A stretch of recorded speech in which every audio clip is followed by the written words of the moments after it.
If your family has outgrown its standard 5-passenger vehicle and you can't muster the strength to purchase a minivan, you've likely begun to consider a large crossover SUV.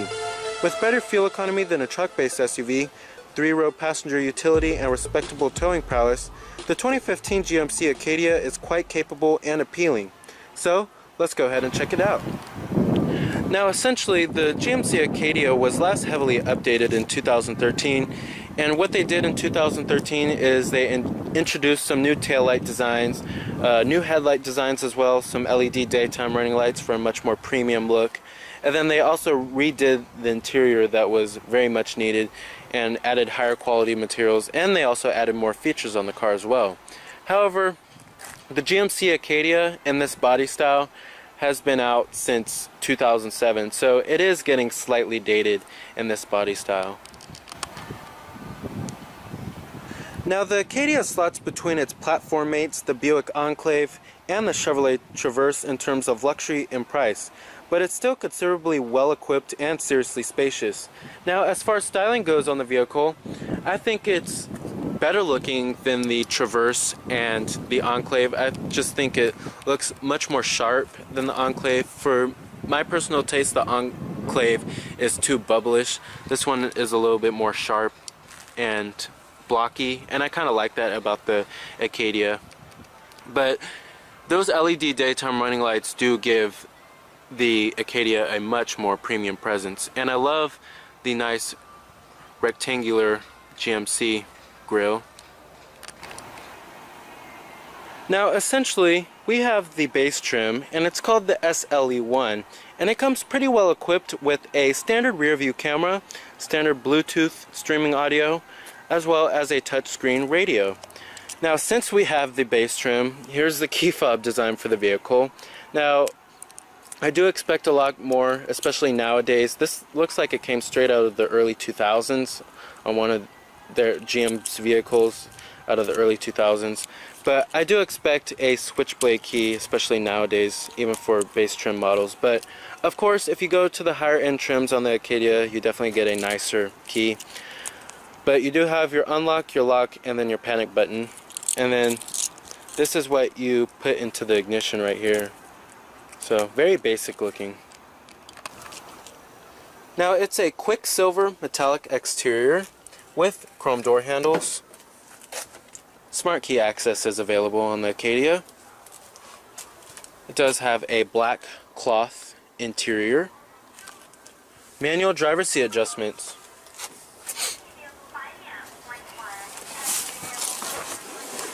Now, stepping on into the interior, I noticed that the step-in height is a little high compared to some other vehicles, other crossovers. It is a little high for my taste. But the whole interior design looks decently premium here. And when they updated it in 2013, they gave it a much more premium look with this nice stitching that goes around the whole dashboard. Just looks much more high quality than what it used to be before 2013.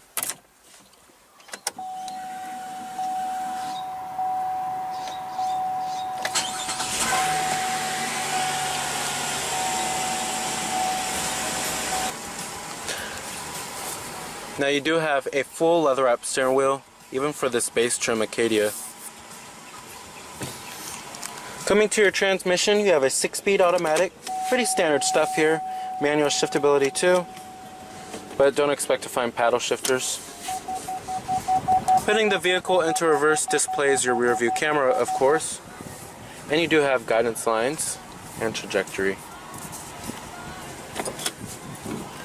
And I'm going to go ahead and turn on the lights and the hazards too. Automatic driver's side window. And let's go ahead and pop up the hood and check out the engine bay. Now essentially, there's many safety technologies you can get on the Acadia. Safety technologies such as blind spot monitoring and lane departure warning. They do have these pretty nice looking, handsome 18-inch aluminum wheels. Looks pretty good for the base model. Halogen projector beam headlights. and LED daytime running lights do come standard.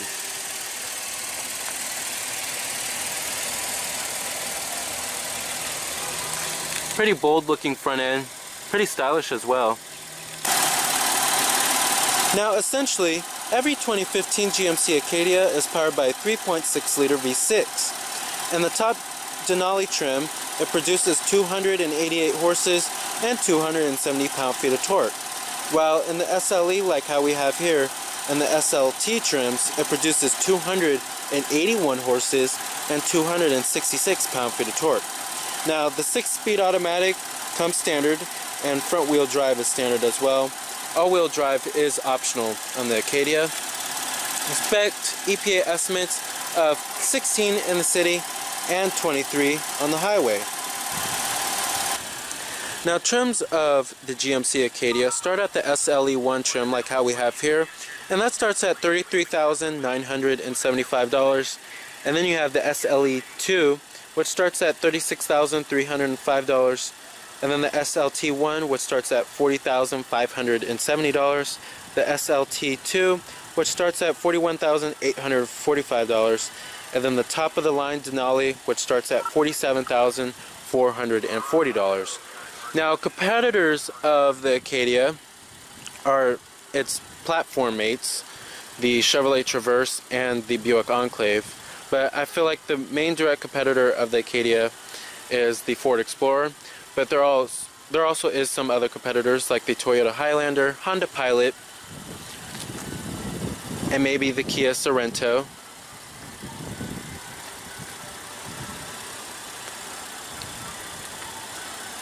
As well as the Dodge Durango.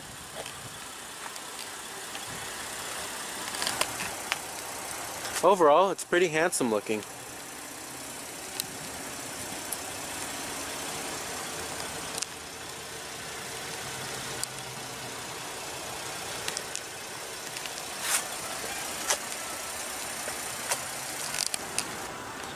Now, like I said, EPA estimates are 16 in the city and 23 on the highway. Total vehicle price for this particular one is $37,475.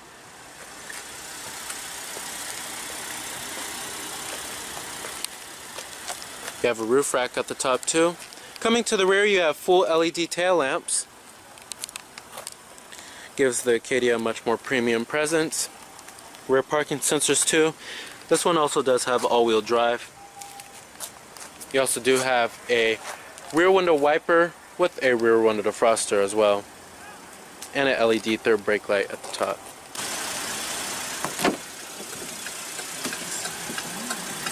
Power windows, your power mirrors, power door locks of course.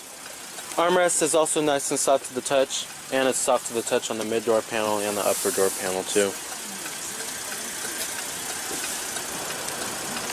And let's go ahead and rev it up.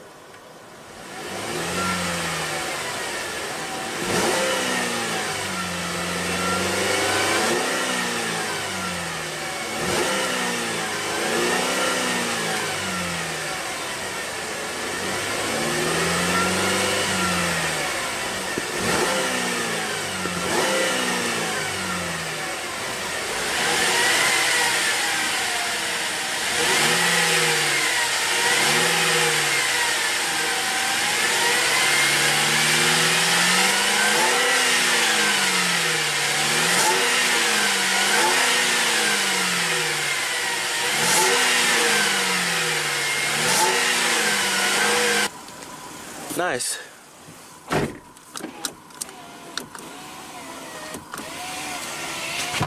Now, build quality and materials, like I said, when this car wasn't updated before the 2013 model year, it was pretty mediocre for the class in terms of its build quality and materials.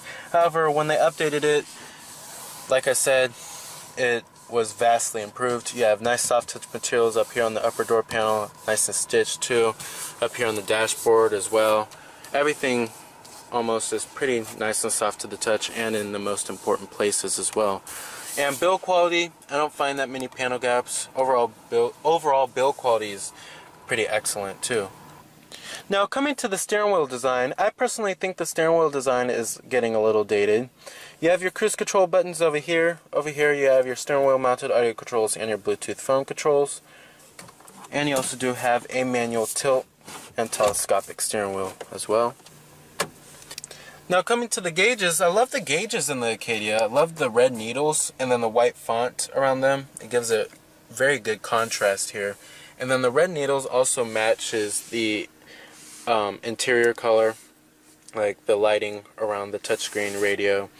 And then also over here, this lights up at night too, and it's red. So overall, it looks pretty good in my opinion. Coming to your center stack controls, I don't really think it could get any more simpler than this. You have your AC controls right here, your fan speeds, your temperatures, and your zones, and then your rear window defroster button, your recycling, and then your rear too. Coming down here, you have your tow and haul mode, your traction off button, and then your rear wiper button. Coming down here, you have your power outlet, a USB port, and a little storage cubby right there. Coming down here, you have your cup holders, of course, and then right here, you'll find more storage. Little storage cubby right there, and then maybe some coins could fit in there too.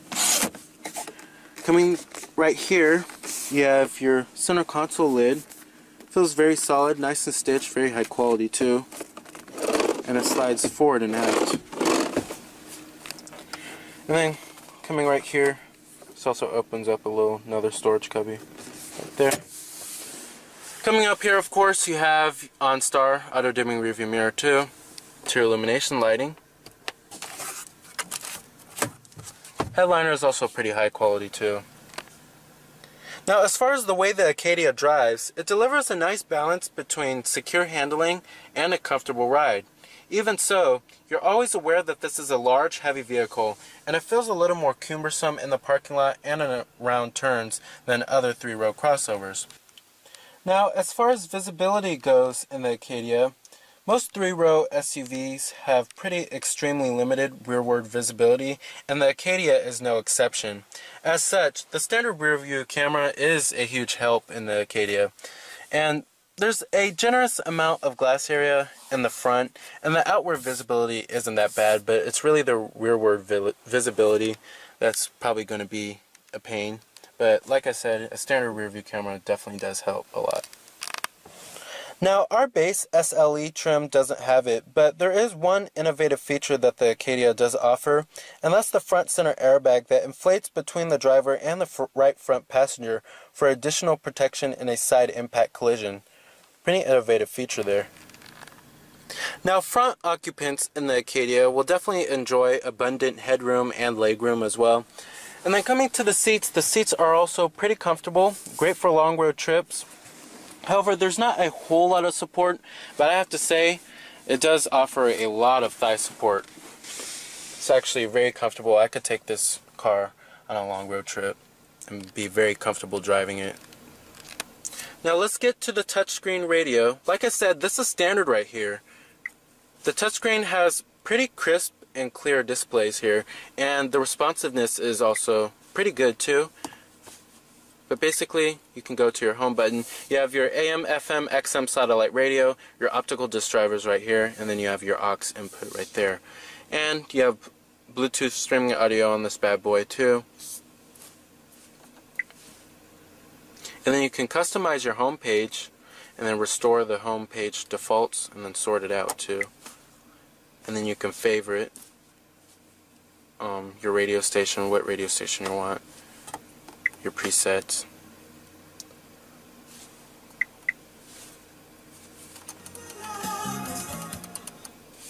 Sound system isn't too bad in this car as well. You have your picture viewer, your USB. Then you have your digital clock, and then your exterior temperature readout is also right there. But overall, the touchscreen is a pretty decent touchscreen. It's very responsive. I think that's the best part about it. And that little center screen right there is basically going to show you some vehicle information. And if you want to access that, we'll have to click on these buttons right here. But basically, it'll show you your metric units, your front tires, your rear tires, tire pressure monitoring, and then your remaining oil life. However, I would love to see a TFT display or some screen that looks more up to date than this outdated one. And then you have your fuel range too, your average fuel economy data as well. But it works pretty well, it gets the job done, you know. So overall, it's a very high quality design here with a excellent touchscreen radio and comfortable front seating as well. Let's go ahead and shut down the Acadia.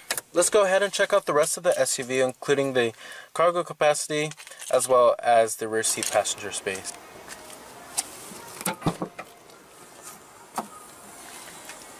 Now coming to the Acadia's cargo capacity, and if this is a top priority for you, the Acadia definitely won't disappoint in this area right here. And it's definitely a leader in the class in terms of its room and its cargo capacity. These rear seats also do fold down for maximum cargo space. You also do have a power outlet back here too.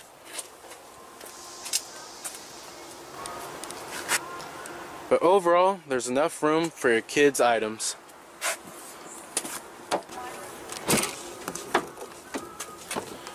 Now, build quality and materials do follow through in the rear. Still nice and soft to the touch on the armrest, mid-door panel, and the upper door panel too. And nice and stitched as well. So they didn't skimp out in terms of its materials and its build quality.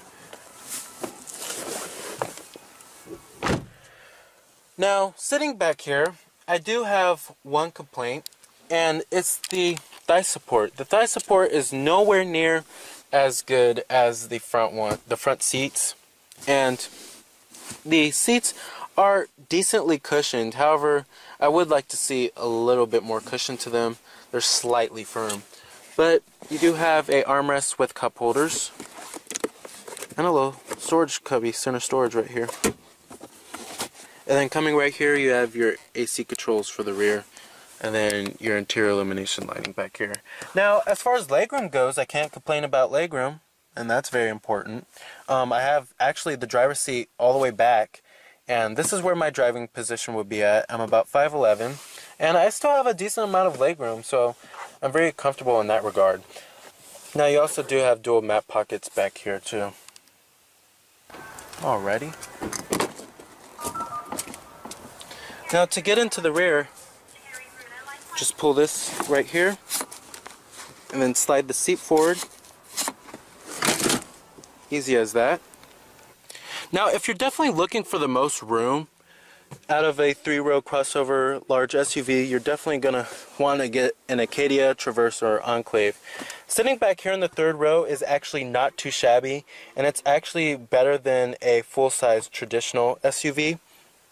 And usually, if you watch my videos, you know that in 3-row crossover SUVs that I'm usually really cramped in the 3rd row, but that is not the case here. This is actually decently sized.